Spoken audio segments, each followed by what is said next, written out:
Steve Forbes is editor-in-chief of Forbes magazine and one of the country's leading authorities on business, the economy, and specifically on tax reform. His most recent book is entitled Reviving America: How Repealing Obamacare, Replacing the Tax Code, and Reforming the Fed Will Restore Hope and Prosperity. Now, Steve has been with us a number of times here on The Income Generation, most recently to talk about the earlier version of President Trump's plan. Now that the administration's official version has been released, we're happy to have him back. Welcome back, Steve. You know, your magazine published an article recently that was entitled How Trump's Tax Plan Might Affect Your Retirement. Do you mind if we take a minute or two and just go through those and one at a time, the different changes in the tax plan that are proposed? We could. Or what are your overall comments on this? Let's start there. Well, it's a start. It does not clean up the code the way I'd like it with a flat tax, which would throw the whole thing out. I used to say burying the tax code, but I'm not sure the EPA would allow that, even under the Republicans so toxic. But on the personal side, I hope they become more aggressive. As you know, they've got three brackets, 33, 25, and 15, I believe, or 10. And we don't know yet where they're going to kick in.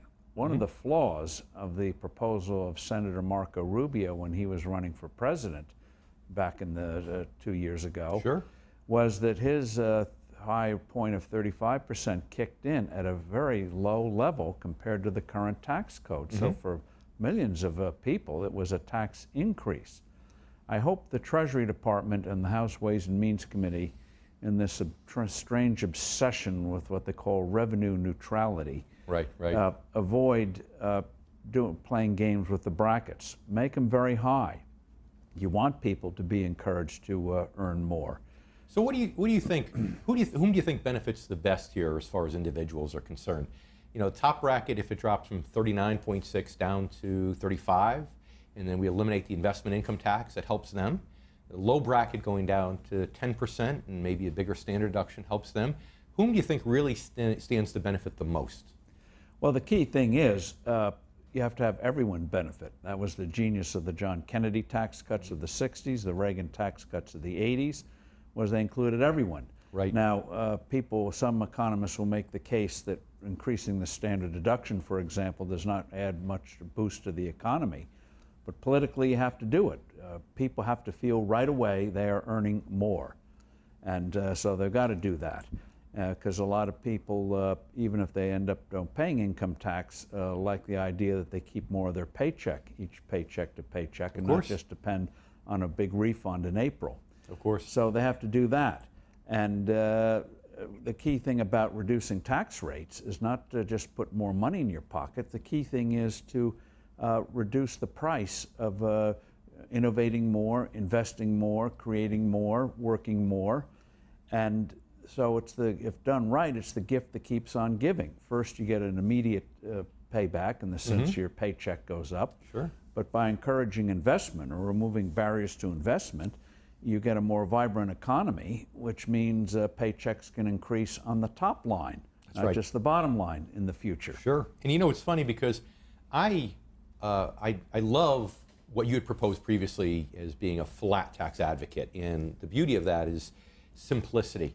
And although this doesn't go quite that far, it does simplify the tax code. You know, fewer people are going to have to itemize or benefit from itemizing. You've got deductions being limited and tax brackets coming down. So what are your thoughts on that? To me, that's one of the biggest benefits. It's a benefit, and not just in terms of money saved for software or an accountant, but the resources. One of the real scandal of the current tax code, put aside GDP and after-tax income and all that stuff, the real scandal is moral. The IRS estimates we spend 6 billion hours a year filling out tax forms. We spend $200 to $400 billion complying with this monstrosity. Just go back 20 years. Imagine if all those resources had gone to new products, new services, new cures for diseases, how much better off all of us would be. So what economists call opportunity cost is enormous. Now, in terms of some of the things they propose, like eliminating tax deductions for state and local income taxes, real estate taxes, personal real estate taxes, ain't going to happen, not this round. Because if you want to really clean the code, you have to clean the whole thing. In fact, we have to take a break. I want to talk to you right after the break about that, about this component of what happens if they eliminate the state and local income taxes. That's really a big deal. So I know you've got a few more minutes, so if you stay with us, that'd be great. Terrific. And for you too, our income generation members, stay with us. We'll be right back in a moment with more words of wisdom from my good friend, Steve Forbes.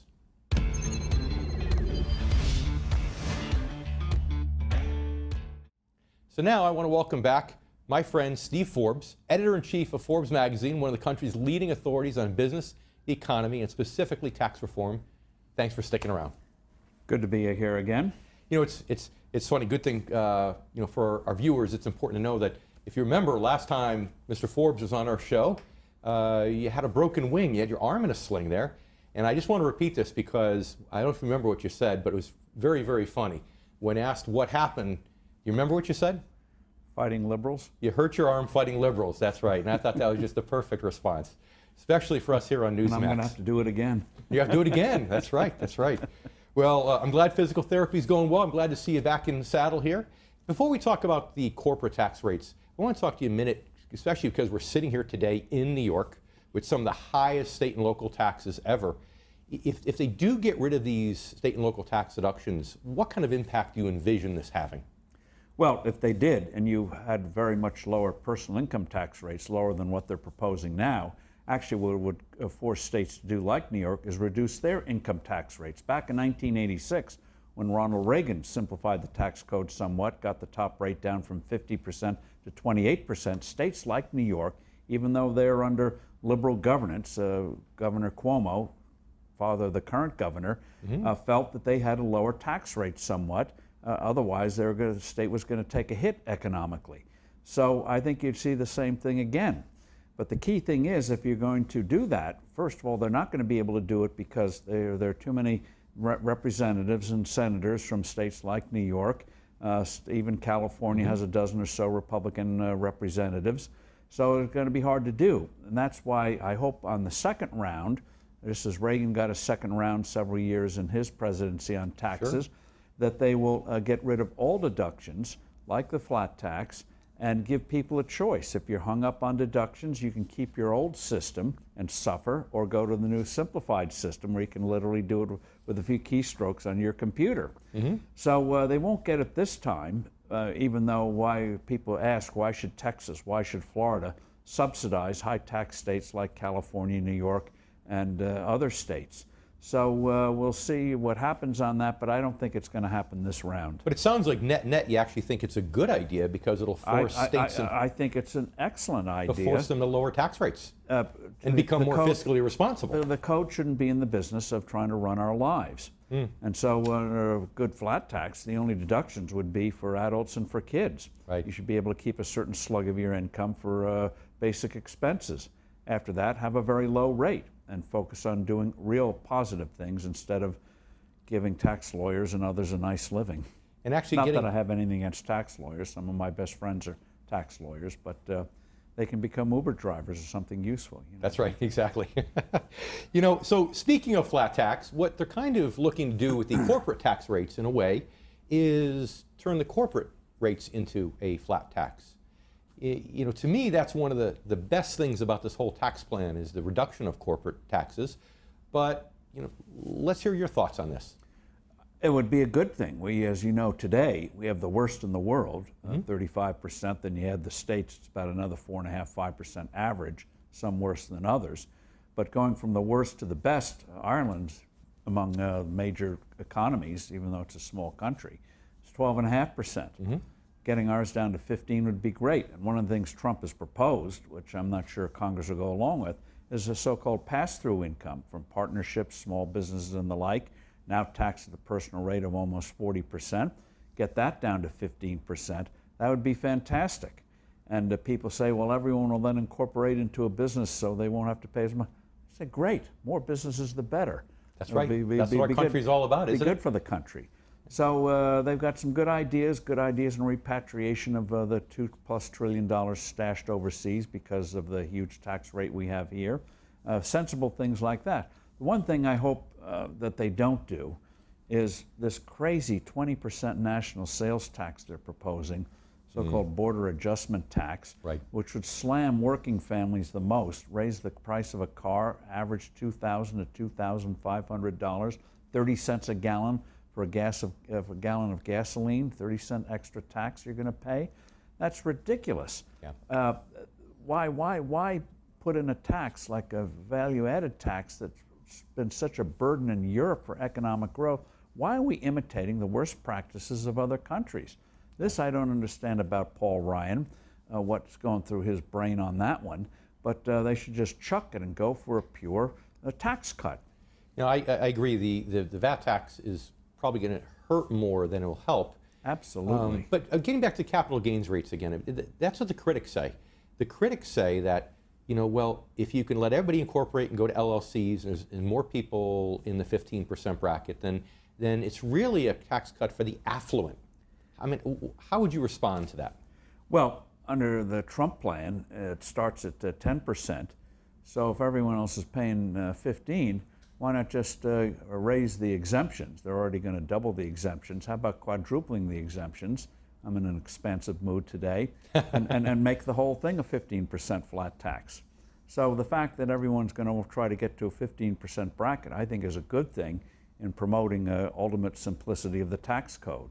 Yeah, I think when I talked to you last time or the time before, you mentioned to me that I asked you what you thought the ideal tax bracket is to, over time, enhance the most growth and get the most revenue. And I want to say, was it 17% or 13? My proposal had 17. 17, that's right. But if you want to lower it, I'm not going to fight you. You're not going to fight me on that. And on this thing on focusing on deficits, it's funny, I love it, Democrats now are worried about deficits. When 8 years they doubled the national debt, but hey, why be consistent? But in terms of deficits, when you have a vibrant economy, that's supposed to be the purpose of government. Create an environment where people have a chance to improve their lot in life, earn more, keep more, have growing incomes, better job opportunities. So the fact that Washington may be discomfited by it, my reaction is, so what? They're supposed to serve us, not we them. So you fully believe we can grow our way out of this, is what you're basically intimating. You get 4% growth over real growth over a 10-year period. It's amazing what that compounded growth does in terms of revenue. We saw that in the 80s. We saw that in the 60s. And I don't like revenue going to the government, but I like revenue growing not because of higher taxes, but because of a vibrant economy from lower and simplified taxes. Then we can debate what we do with the extra revenue. So we have to take a commercial break, but when we come back, we're going to talk about the fact that, as Steve and I both know, that what we're really talking about is an attempt at trickle-down economics. And he knows as well as I do that trickle-down economics does not work. Does not work I just wanted to see the facial expression, which is why I said that. When President Obama tried trickle-down economics, try to goose the stock market, the bond market, and see if it trickles down. It doesn't work. We want bottoms-up economics, where the people, the entrepreneurs, grow the economy instead of bureaucrats trying to grow it for us. Let's talk about that more right after the break. And meanwhile, stay with us, our Income Generation viewers. We'll be right back with more words of wisdom from my good friend, Steve Forbes. Let's get back to my good friend, Steve Forbes. And, Steve, the reason I call you a friend, for many reasons, but the biggest one is because the first time that this gentleman was a guest on our show, going back a little bit more than a year, he went ahead and sent me a gift, a follow-up gift. And, of course, it's this necktie, capitalist tool necktie, which is why I had the camera zoom in just a little while ago. And anyone who's a gentleman enough after one show to send a gift like that, I'm very respectful of and very appreciative of. So yes, I do consider you to be a friend. I'm glad you tied one on. So Perfect. So let's get back to this. I was trying to finish the last segment teasing you about trickle-down economics doesn't work, right? Well, I think the biggest issue with trickle-down, the critics, why they say it doesn't work, is I think in many cases it's not given enough time to work. Certainly one term as president isn't enough time.